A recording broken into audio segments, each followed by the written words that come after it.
At Christmas, my parents refused to give gifts to my newborn son. I asked why. And Mom said, "He's not even ours, he's theirs," while pointing to my husband's side. So I held my baby and whispered, "This is the last Christmas you'll ever see him. I'm having a really tough time right now." My parents just made it clear that they don't consider my newborn son part of their family. At Christmas dinner, they refused to give him a gift, and my mom even said, "He's not even ours, he's theirs," while pointing to my husband's side of the family. It broke me. I ended up telling them this would be the last Christmas they would see my son. I don't know if I did the right thing, but after years of trying to get them to accept my family, I just couldn't take it anymore. Am I wrong for cutting them off, or is this something I need to reconsider? It was supposed to be a joyful holiday, one full of warmth, family, and the kind of love that Christmas was meant to bring. I, Delilah Monroe, had just become a mom 2 months ago. My son, Noah, had changed everything. There was something about holding him that made all the struggles and all the pain of my life fade into the background. It felt like nothing could get in the way of the happiness Alex and I now had as a family. But this Christmas, it changed everything. Alex, my husband, and I had planned the day carefully. We invited both of our families for the first time since Noah was born, hoping to merge our two worlds. Alex's family had always been warm, open, and accepting, but my parents, well, that was another story. They had never fully embraced Alex or the life we built together. And now, with Noah in the picture, I had hoped they might finally see what truly mattered, the love of family. But as soon as my parents walked through the door, I felt that familiar tension in the air. It wasn't something you could point to exactly, but you could feel it. It was in the way my mom didn't look at Alex when she hugged him, the way my dad stayed silent as he greeted Noah, as if the little boy in my arms was some sort of outsider to him. I didn't want to make a big deal out of it. I tried to brush it off. I reminded myself that they weren't perfect, but maybe, just maybe, they'd come around. Dinner went as well as expected. Alex's side of the family was lively, talking about everything from the latest TV shows to upcoming trips. There was laughter, and even Noah's little coos seemed to bring out smiles. But my parents? They were distant. My mother kept checking her phone during dinner, and my dad's face was like stone. The contrast couldn't have been clearer. When it came time for the gift exchange, I tried to keep the mood light. I handed my mom a carefully wrapped box with a necklace I thought she'd love. I picked it out myself, something elegant, but not too flashy. It was a simple gesture, but it was from the heart. I expected, at the very least, a smile. But instead, when she opened it, her face faltered. She didn't even say thank you right away. She just stared at the box in her hands, looking almost disappointed. "I didn't get you anything," she said, matter-of-factly, not meeting my eyes. "Mom, that's okay," I replied, trying to keep the tone light, though I felt a lump forming in my throat. We didn't expect anything. It wasn't the gift. It was the attitude. Then my dad spoke up, almost as if it were rehearsed. "We didn't bring anything either." He turned away from me, as if to avoid the conversation entirely. It was as though they were punishing me for something I couldn't quite put into words. But then it hit me. They hadn't brought anything for Noah either. I stood there for a moment, frozen, looking at the pile of gifts from Alex's family on the coffee table. All of them had thoughtful presents for Noah, soft toys, clothes, books, things that would grow with him as he did. But my parents? Nothing. Not even a token gesture.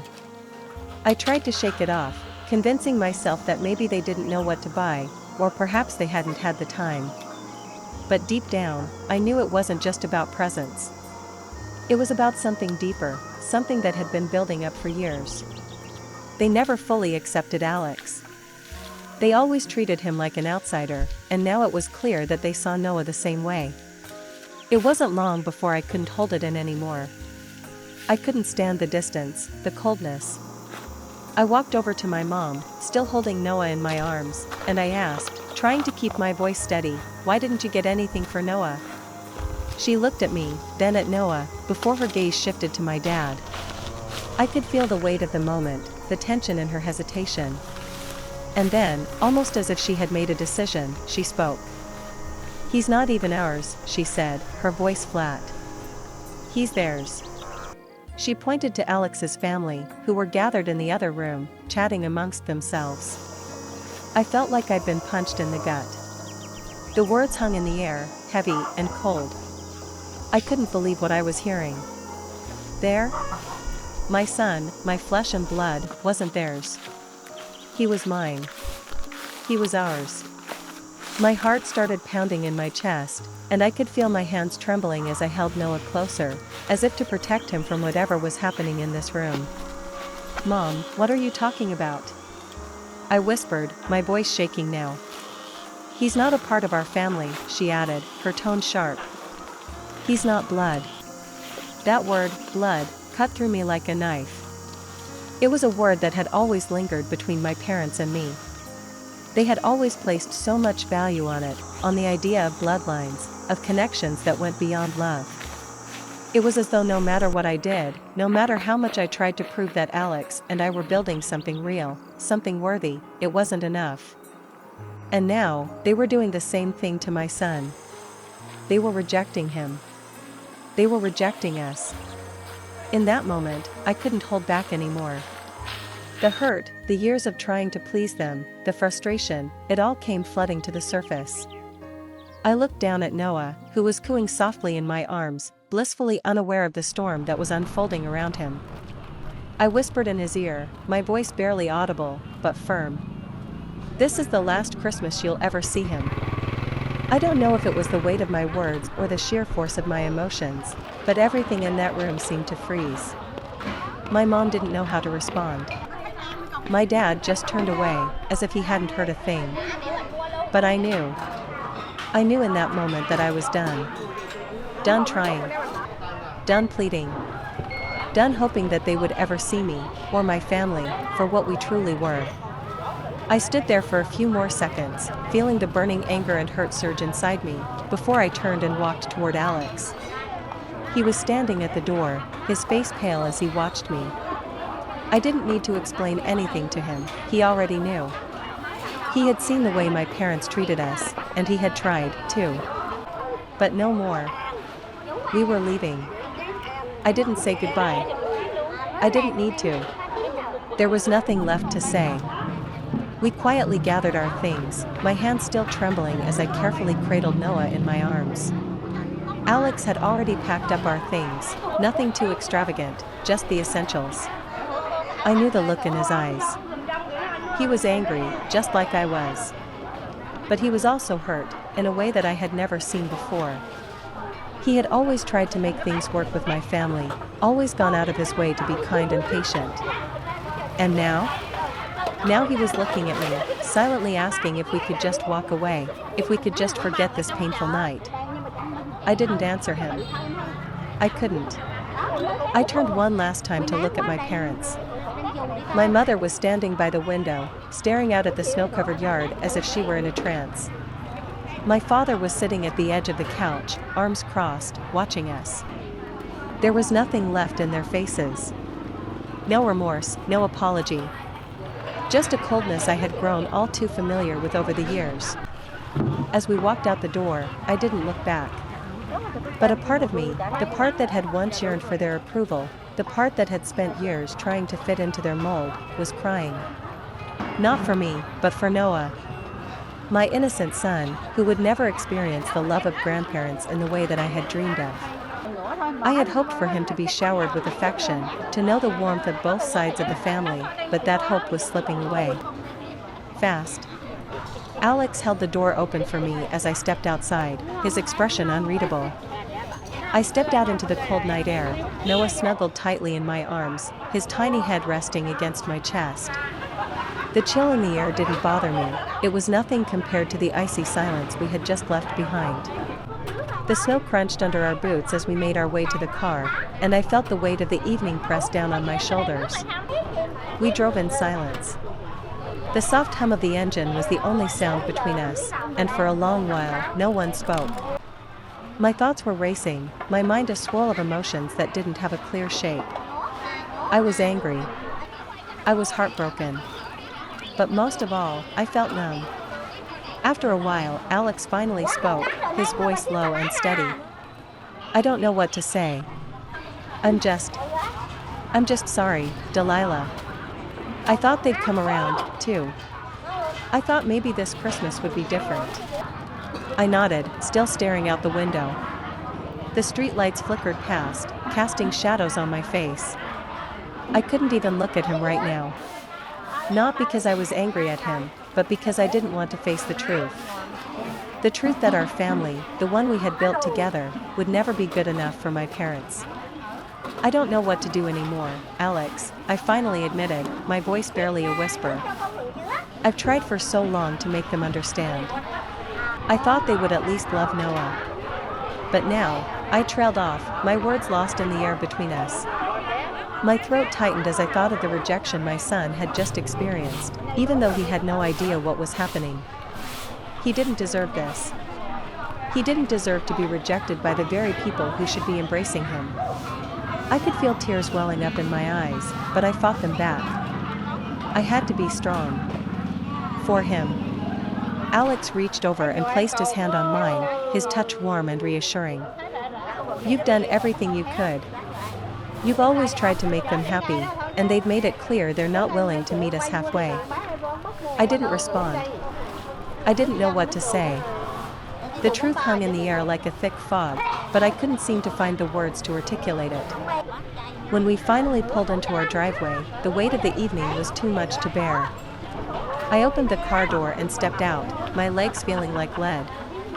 The house was quiet, the lights twinkling softly from the Christmas tree we had decorated just the night before. Everything seemed so peaceful, so normal, except it wasn't. I felt like I was living in two different worlds, one where Alex and Noah and I were a family, and another where my parents were waiting for me to fail.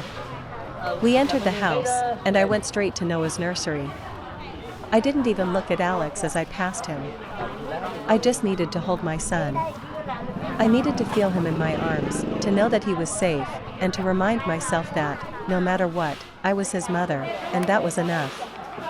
I sat down in the rocking chair by his crib, the soft sound of his breathing filling the room. His tiny chest rose and fell, and I watched him, wondering what his life would look like as he grew up.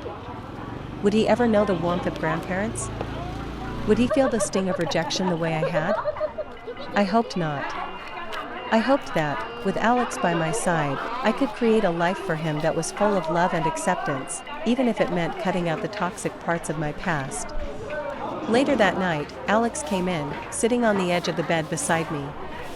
He didn't speak at first, but I could feel the heaviness in the room, in both of us. The silence between us was different now, fragile, like something that could break if we said the wrong thing. I'm not going back to them, I said, my voice steady but firm. I can't. Not after what they said. Not after how they treated Noah. Alex nodded, his eyes filled with understanding, though I could see the sadness in them too. I don't blame you, Delilah. I just wish things were different. I wish they could see how amazing you are, how amazing Noah is. But if they can't, then we have to move forward without them. I knew he was right. I couldn't keep letting their rejection hang over me. I couldn't keep hoping that one day they would change. I had tried for so long, but now it was time to protect my family. I had to build something strong enough to stand on its own, even if it meant doing so without the approval of the people I once thought would always have my back. For the first time in a long while, I felt a sense of clarity. I didn't need my parents' approval to be happy. I didn't need them to tell me I was doing a good job as a mother, or that Alex was a good husband. I had everything I needed right here, in this room, with Noah in my arms and Alex by my side. And that was enough. But the hurt was still there. The betrayal. The years of trying, of wanting their love, and being met with coldness every single time. The realization that nothing would ever change was hard to swallow. But as I looked at Noah, I knew I couldn't let that darkness in. I couldn't let their rejection define my family's future. The journey ahead wouldn't be easy. I knew that. but for the first time in a long time, I felt like I was making the right decision. It was time to move on, to build a new future, one that didn't require approval from anyone else. And so, as I rocked Noah to sleep that night, I whispered into the quiet room, "We'll be okay. We'll always be okay." As the weeks passed, the holiday season seemed to drift further away in my mind, though the sting of that Christmas night never quite left. It was hard to move on from what my parents had said. There were moments when I would catch myself thinking about them, wondering if they missed us, wondering if they regretted how they treated Noah. But those thoughts quickly faded as I reminded myself that we were better off without their toxic influence. Alex and I settled into our new rhythm. We focused on Noah, his laughter, his tiny milestones. Watching him grow and thrive became our priority. We spent our days enjoying simple pleasures, morning walks, family dinners, and reading him bedtime stories. Alex's side of the family continued to be a source of love and support, always welcoming and understanding. They didn't ask questions about my parents, they just embraced us. And that was enough. But the day eventually came when my parents reached out. It was a letter, a formal invitation to meet. It wasn't much of a surprise, I had half expected this. They had a way of testing the waters, of pushing my boundaries to see how much they could get away with. But this time, it was different. They wanted to see Noah. My mother even wrote in the letter, "We want to make things right. We want to see our grandson." I didn't know how to feel. On one hand, part of me wanted to let them back into our lives, to somehow make things better. I thought about Noah growing up without knowing his grandparents, and I wondered if maybe, just maybe, I could find a way to make it work. But then I remembered that cold night, my mother's words echoing in my mind, "He's not even ours." So, I didn't rush to answer. I took my time, thinking long and hard about what was best for Noah and our family. I had no intention of rushing back into their lives, not after they had made it clear where they stood. But I also didn't want to shut the door completely. I knew my parents. They wouldn't stop pushing. They would try again, and again, until they wore me down. But this time I wasn't going to fall for it. A few weeks later, I received a call from my mother. She left a voicemail, asking me to please reconsider and saying that they had thought about everything and regretted how they had treated us. She even claimed that they had realized Noah was part of the family and that they wanted to make amends. The words were as hollow as I had expected. It was the same empty apology, the same pattern they always followed. But I didn't respond right away. Instead, I had a plan. I knew that if I allowed them to waltz back into our lives, it would only be a matter of time before they found a way to hurt us again. They would never change. But I also knew that I didn't have to shut them out forever. I could still give them a taste of the consequences of their actions, just enough to make them understand that their behavior was unacceptable. I wanted them to feel the emptiness of their rejection, the same emptiness they had imposed on Noah and me.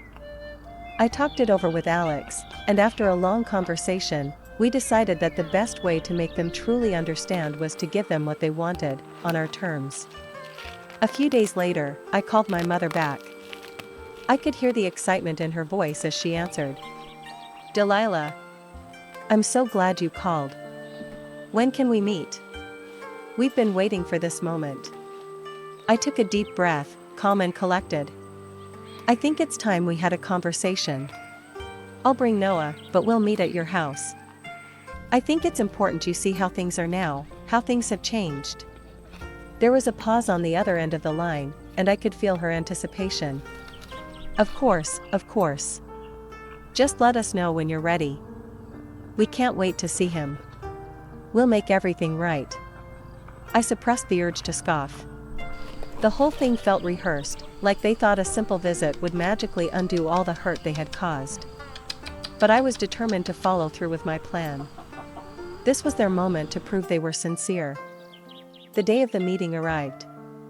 Alex and I arrived with Noah, who was wrapped up snugly in his little jacket, his big eyes wide with curiosity about the world around him. As we stepped out of the car, I couldn't help but feel a surge of anger again. This wasn't how it was supposed to be. This wasn't the family I had imagined for Noah. We walked into my parents' house, and I could immediately sense the forced warmth in the air. My mother rushed over, her hands outstretched, as if this meeting could erase everything that had come before it. My father stood behind her, his expression unreadable. I handed Noah to my mother, who held him like a trophy. "He's grown so much," she exclaimed, her voice laced with artificial enthusiasm.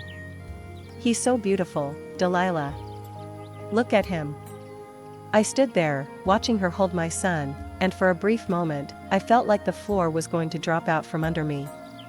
All those years of trying to make them see me, to make them see us, and here they were, trying to reclaim something they had so willingly abandoned. But this time, it wasn't going to be that easy. "Mom," I said, my voice calm but firm. "I'm glad you're excited to see Noah, but I want you to understand something very important. You rejected him. You rejected us. That night, when you told me he wasn't even part of the family, when you made it clear that he didn't matter to you, that was the moment I decided I wouldn't let you hurt him anymore." Her smile faltered, and for the first time I saw a crack in her facade. She shifted uncomfortably but didn't let go of Noah. "Delilah, no," I cut her off. "I'm not here to argue with you. You wanted to see Noah, and I'm letting you. But I want you to understand that this is the last time. This is the only chance you'll ever have to make it right." She blinked, clearly thrown by my words. My father, who had been silent the entire time, finally spoke up, his voice rough. "We made a mistake, Delilah. We're sorry for how we acted." But I could see through it. I could see that their apology was nothing more than a desperate attempt to avoid the consequences of their actions. I wasn't going to fall for it this time. I wasn't going to let them walk back into our lives without truly earning it. "You don't get it," I said, my voice quiet but filled with conviction. "You don't just get to say you're sorry and expect everything to go back to normal. You don't just get to decide when you're ready to be a family again. This isn't how it works." I turned to Alex, who had been standing quietly by my side. He didn't need to say anything. His presence was enough. He had always supported me, always stood by me, and I knew he was in this with me, just as determined as I was. "I'm not going to let Noah grow up thinking this is how family behaves," I said, my eyes never leaving my parents. "I'm done trying. You had your chance." And with that, I turned and walked out of their house, Alex following close behind. My parents didn't chase us. They didn't beg us to come back. They just stood there, silently, as we walked out of their lives for good. As we drove home, I felt a sense of finality wash over me. The chapter with my parents was over. There was no going back, no hoping that things would change. I had done what I needed to do for my son. I had given them a chance, and they had failed. Noah, Alex, and I were a family. And that was enough. The hurt would fade. The wounds would heal. But the lesson was clear: family wasn't about blood, it was about respect, love, and trust. And if my parents couldn't offer that, then they didn't belong in our lives. I held Noah close, and whispered softly to him, "We've got each other, kiddo. And that's all we need."